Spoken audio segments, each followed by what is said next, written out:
TV3 TV3 Yes, kamusuza kandi wifurize ibihe byiza we kuri Kanye TV Rwanda, kanezere ko umeze neza, kanezere ko aho uri mu bice binyuranye by'isi ubuzima umeze neza, kandi n'utameze neza ndakomeza kubwira ko isi tubayemo niko bigenda. Uyu munsi bari byiza, ejo kabi, uyu munsi bari bejo kabi byiza kubera Imana. Bityo iyo ugihumeka umwuka w'abazima nta mpamvu yo kwiheba. Uyu munsi hari ibyo ubuzima bwanga, ariko ejo bigakunda. Nkuko mubibona iyo nje kuri kamera ndi njyenyine, mbanje kubabwira ibishya biri kuri TV3 Rwanda, nta kindi kiba kinzanye. Rero ikintu njanga kubabwira ni ibintu bishya tuba twabazaniye, tuba twatekereje nk'abanyamuryango bitewe n'ibyo muba mwaradusabye muri comment, ibitekerezo muba mwaragiye muduhereza by'ibyo twakora kugira ngo tubashe gukomeza gutanga ibyiza. Kandi niyo mpamvu twe tuba twarakoze urubuga kugira ngo dutange ibyiza birushijeho. Niyo mpamvu rero nje kubabwira yuko bitewe n'ibitekerezo abenshi bagiye batanga baciye kuri Instagram by'umwihariko, ndetse no ku zindi platform zigiye zitandukanye, kuri Facebook page ndetse no kuri TikTok, bagiye badusaba yuko twajya dukora battle, tugahuza abantu batandukanye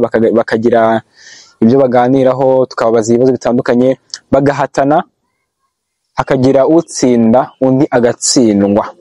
Niyo mpamvu rero tugiye gutangiza ikiganiro cyitwa TV3 Battle Plus, aho tugomba kujya dutumira abahanzi babiri batandukanye, cyangwa abanyarwenya, abakinnyi ba filime, cyangwa ndetse n'abandi babarizwa mu buzima butandukanye bifitemo icyo bagomba kubwira abanyarwanda, kubera ko umuntu ashobora kuba adakina filime, atari umukinnyi wa sport, ariko byibuze afite inkuru cyangwa ikindi kintu yasangiza abanyarwanda.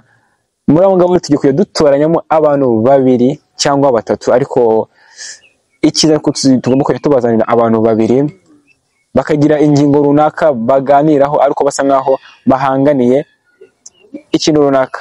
Hagomba kujya haboneka utsinda ndetse n'utsindwa. Niyo mpamvu guhera ku munsi wo kuwa gatatu w'iki cyumweru tugiye gutangira, cyangwa twatangiye, tuzajya tubahereza ibiganiro bya TV3 Battle Plus, ariko ntabwo bikoye yuko n'ubundi n'ibiganiro bya The Gens Connect Show nabyo bizaza bikomeza nk'uko byari bisanzwe.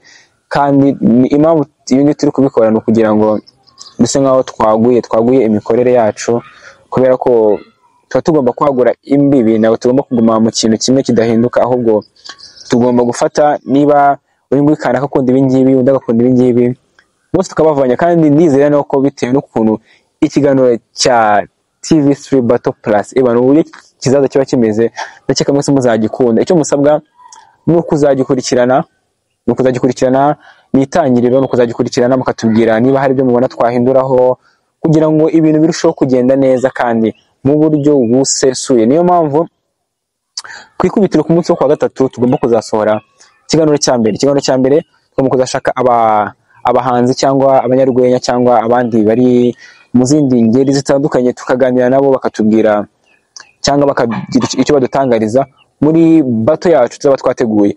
Iki kiganiro impamvu cyangwa imbere ya kamera zanyu,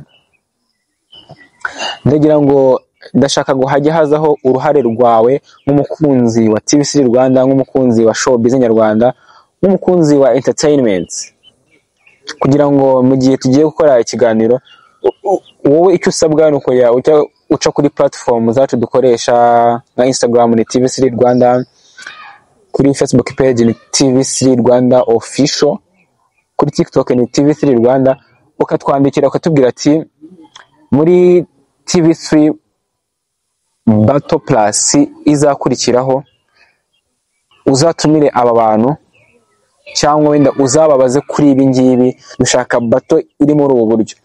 Twebwe icyo dukora, iyo gishoboka wakitubwiye gishoboka, tugikora rwose nk'ahari itegeko, nta kuzuyaza. Gusa kibaye kidashobotse twazaza tukakwisegura, tukubwira ati ibyo mwese mwahurijeho muri benshi mukabisaba ntabwo byakunze, ariko ubutaha bishobora kuzakunda.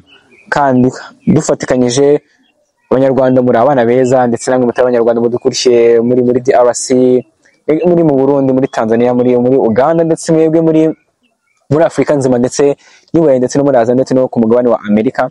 Turizera yuko muradushyigikiye, kandi natwe dukora kugira ngo dutange icyo cyizere muba mwaratugiriye. Niyo mpamvu ntabwo tugomba kuzabatindira. Icyifuzo cyanyu tugomba kuzagikora nk'itegeko bidatinze. Ku munsi wo kuwa gatatu tugomba kuzabahereza ikiganiro cya mbere, tuzahurizaho abahanzi batandukanye kugira ngo bakore bato yabo, ariko ibibazo bazabazwa cyangwa ibyo bazakora bizaza bigenwa namwe mudukurikirana umunsi ku munsi.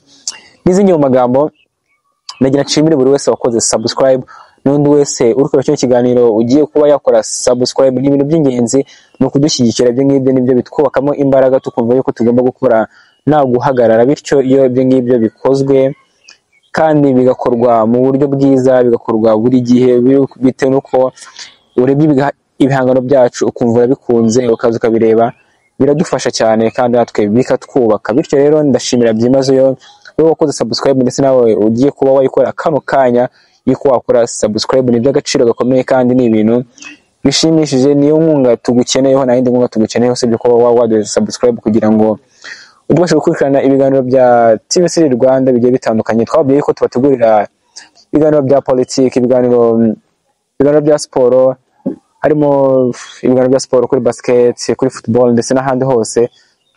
Nanone tukabagezaho n'ibiganiro bya showbiz, ibiganiro by'abahanzi, aho tuganira n'abahanzi, aho tuganira n'abakomediye, aho tuganira ndetse n'ingeri zose zitandukanye, abafite inkuru z'ubuzima butandukanye bifuza kuba batuganirizaho, byose baratubwira, ubuzima bugakomeza cyane. Bityo rero uruhare ni urwawe kugira ngo ubikore kandi ubyishimiye nta kuzuyaza. So rero mu gusoza, ndagira ngo sabe umuntu wese ukurikirana TVC Rwanda cyangwa uyikunda yuko iki kiganiro ndakwinginze uzakirebe, kizacaho kuwa gatatu, kugira ngo udutere imbaraga, kandi aho uzabona inenge uzatumenyeshe kugira ngo ubutaha tuzabikosore. Reka mbifurize ibihe byiza, muri mukomeze gukurikirana TVC Rwanda. Ndabakunda kandi ibiganiro bya TVC Rwanda nakagaruka mwari kumwe nanjye Arafat Hamis.